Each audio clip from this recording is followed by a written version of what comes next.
il y avait plusieurs endroits.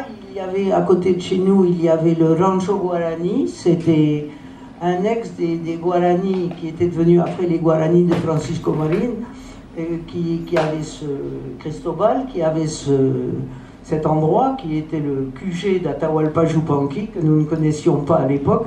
Il y avait la Candelaria, rue Monsieur le Prince. Il y avait l'Escale, rue Monsieur le Prince. À la Candelaria, il y avait quand même Violeta Parra qui chantait.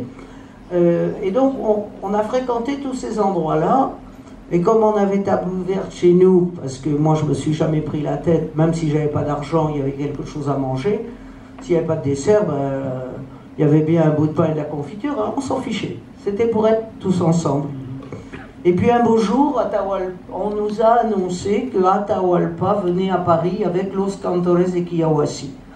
Cantores de Quiahuasi était un groupe de Mendoza, de Cujanos. Et donc là, on s'est précipité au théâtre de la cité universitaire.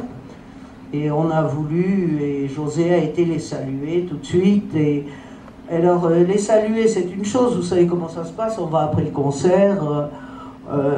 Oh, félicitations, je suis Cujano, félicitations, c'était sublime, mais José a ajouté quelque chose. Il a dit, écoutez les gars, moi demain j'ai une journée libre, si vous voulez visiter Paris et aller faire quelques courses, je vous emmène. Et de là est sortie une amitié. Alors à ce moment-là, José a voulu prendre une photo. Et Atahualpa lui a dit, que nous ne connaissions pas, lui a dit, non, pas ça, non, pas de photo. Et puis on est sorti du théâtre. José avait toujours un petit appareil dans la poche. Et on est sorti du théâtre et on a vu un photographe qui prenait la photo des 4 qu'il y a avec Atta. Et José s'est mis derrière le photographe et avec son petit appareil, il a pris une photo. Alors si tu vois la photo, tu as les 4 qu'il y a qui regardent le photographe et tu as Atahualpa qui regarde José et qui dit à Palmer, regarde celui-là, c'est Métio. Il s'est installé. Et ça nous a coûté au moins 3 ans d'amitié avant qu'Atahualpa veuille venir chez nous.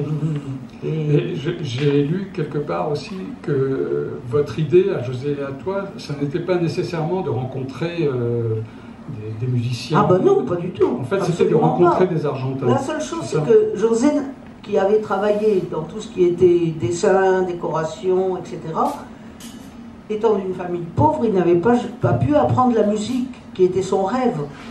Mais il écoutait de la musique toute la sainte journée.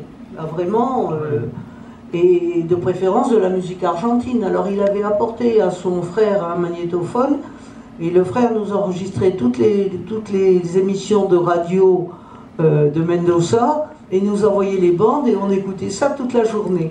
Et donc c'est pour ça qu'on allait dans tous les cabarets mais on ne connaissait rien d'autre que le folklore. Et la musique classique, bien sûr.